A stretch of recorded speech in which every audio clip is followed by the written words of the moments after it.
जब आप नहीं रहोगे तो आपसे प्रभावित कलयुगी लोगों का क्या होगा, इस पर जाने गुरुजी ने क्या बताया। गुरुदेव, ये जो कलयुगी जीव है ना, ये जब ये देखता है ना कि आज बड़ी वाहवाही हो रही है बड़ा, तो ये वहां आकर्षित हो जाता है। कलयुगी हम जैसे जो हैं, जी कल 20 वर्ष पहले आप बताते कि कुछ नहीं था, जी आज जय जयकार हो रही है। जी जी जो जीव हम जैसे कलयुगी अब ये देख के जुड़े हैं, कल जब ये पर्व नहीं रहेगा तो उनको लगेगा यार यहाँ सब खत्म हो गया, यार अब कुछ और ढूंढो। जी। लेकिन लेकिन यहाँ का एक बार, अगर एक बार संग हो गया है, महत संगस्त दुर्लभो अगम्यो और अमोघस्य, निश्चित उसका कल्याण हो जाएगा। उसे दूसरी जगह भागना ही नहीं पड़ेगा, चाहे 5 मिनट संग किया हो। अगर 5 मिनट संग किया है तो उसको भागना नहीं पड़ेगा। और हम आपको एक बात और बता दें, प्रेमानंद मरण धर्मा नहीं होता, प्रेमानंद अविनाशी होता है। प्रेमानंद, विषयानंद मरण धर्मा होता है। ये शरीर भले चला जाए, लेकिन ये प्रेमानंद तुम्हारी खोपड़ी में तब तक बैठा रहेगा जब तक तुम्हारा उद्धार नहीं हो जाएगा। ये बात पकड़ लेना। ये शरीर तो हो सकता है आज नहीं तो कल चला जाए, किडनी फेलियर शरीर है, लेकिन अगर 5 मिनट आपने सत्संग किया जीवन में तो अमोघस्य, वो आपको चैन से नहीं रहने देगा, वो आपको भगवत प्राप्ति करा के ही छोड़ेगा। अगर सच्चाई है, कहीं सच्चाई है, तो ये परम सत्य समझ लो, एक बार यदि महापुरुष का संग हो जाए तो निश्चित उसका परम कल्याण हो जाता है। एक बार। गुरुदेव, मैं 365 दिन शराब पीता था, मंगलवार हफ्ते में आता ना, तो हम दोनों को ऐसा लगता था पता नहीं क्या हो गया यार, आज मांस नहीं मिलेगा। मैं बता रहा हूँ, हम पिछले साल आए पहली बार यहाँ पे, और आश्रम में आते ही हमारे अंदर से आई कि आज से सब कुछ बंद। बच्चों को, मैं अपने 7-8 साल के बच्चों को वहां लेके जाता था, उनके सामने मीट कटवाता था। मैं ये सोचता था कि इससे इनका मन जो है ना वो दृढ़ होगा, क्योंकि मैं बता रहा हूँ ना कि मन पक्का होगा कि ये बकरा मुर्गा सामने कटते हुए देखेंगे ना तो इनका मन जो है बलवान होगा, ये किसी भी परिस्थिति में। वो स्थिति थी मेरी। आज बिल्कुल राधा राधा है, कंठी माला डाल ली, दीक्षा हो गई है, आपकी कृपा है। हाँ, भगवान का बहुत कृपा प्रसाद है। किसी जन्म में आप सुधर गए, इसी जन्म में प्रायश्चित, ये पक्का निश्चिंत रहिए। देखो, एक हम आपको अंदर की बात बता देते हैं। किसी को साधना का बल होता है, किसी को ज्ञान का किसी को योग का बल होता है, और हम लोगों को राधा रानी का बल है। हम कई बार बता चुके हैं कि हरि हमारे प्रभु जो हमारे हैं, जब हम बार बार गलत करते तो उनको गुस्सा आ जाती है कि अच्छा आप तुमको हम दंड से सुधारेंगे। लेकिन मेरी किशोरी जी को कभी गुस्सा नहीं आती। ने कहो न रिस कहो भूल हो न होत सखी, रहत प्रसन्न सदा ही मुख हासे। जब हरि जू लाल जू कि अब ये दुष्ट ऐसे नहीं सुधरेगा, तो श्री जी फिर उनके ऊपर गुस्सा करते हमें बचाने के लिए।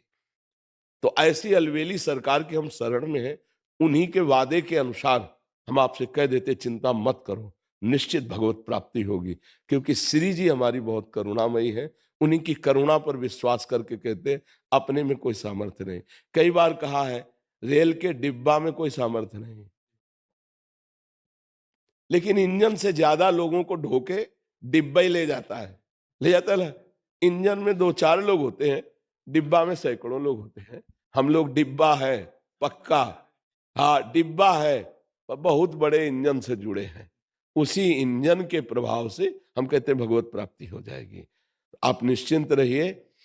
अगर आप सच्चाई से हमारी बात समझ लेंगे और नाम जप करेंगे तो किसी की जरूरत ही नहीं पड़ेगी, अंदर ही अंदर आपके ज्ञान प्रकाशित हो जाएगा। मन ना गुरुदेव हरा देता कई बार। एक आपकी ना वीडियो देखी थी, शायद हितधाम की थी, आप अपने एक संत जो दीक्षित थे उनको समझा रहे थे कि अगर हमने प्रण ले लिया, संकल्प ले लिया, तो तुम वो चाह के भी नहीं कर सकोगे जो नहीं करना चाहिए। मन ना कई बार करवा देता है। आपसे बस इतना ही अनुरोध है कि थोड़ा सा मेरे पे, हम दोनों पे, मैं कहूंगा नालायक बच्चों पे थोड़ा ध्यान। नहीं, तुम दोनों क्यों, हम तो सबको प्यार कर रहे हैं, सबको प्यार कर रहे हैं।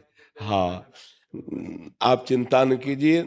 एक चीज ध्यान रखिए कि जब आप भजन में चल रहे हैं तो आपके मन में जो गंदगी उठती है साफ हो। वो, हाँ साफ, वो डिलीट करने के लिए है, वो आपको नष्ट करने के लिए नहीं। इसलिए घबराना नहीं, नाम जप करना।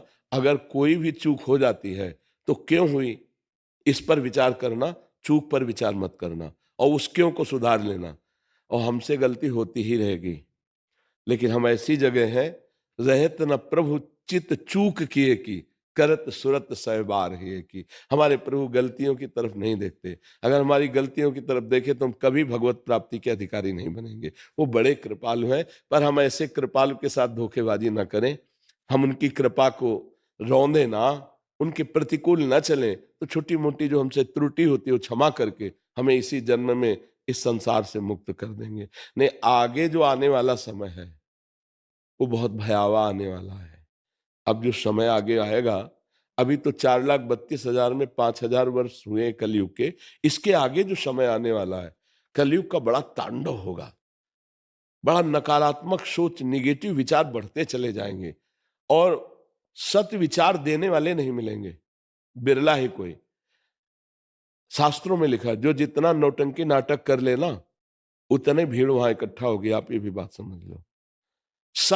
ये तो आश्चर्य है कि आप केवल अध्यात्म की बात सुनने आए हैं।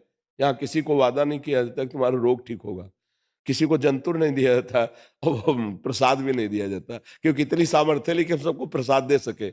लेना ल देना मगन रहना, वाणी का प्रसाद लो और आनंद मंगल लो। हमें लगता है कि ये जो इस समय अवसर आया है, अगर इसमें हम अपने मन भाव को सुधार लें तो बहुत जल्दी लाभ प्राप्त हो जाएगा। हाँ, संसार की ऐसी मतलब पाखंडमयी वृत्तियां बढ़ रही, पूछो मत, गुस्सा लगती है, गुस्सा लगती है। हम संत के पास जाते हैं सत्य वस्तु जानने के लिए, कोरा नाटक चल रहा है और लोग फंस रहे नाटक में, अच्छी तरह फंस रहे हैं। ए नौटंकी नाटक में मत फंसो, राधा राधा जपो, कृष्ण कृष्ण जपो, अपने दुख सुख को भोग लो और आगे बढ़ो।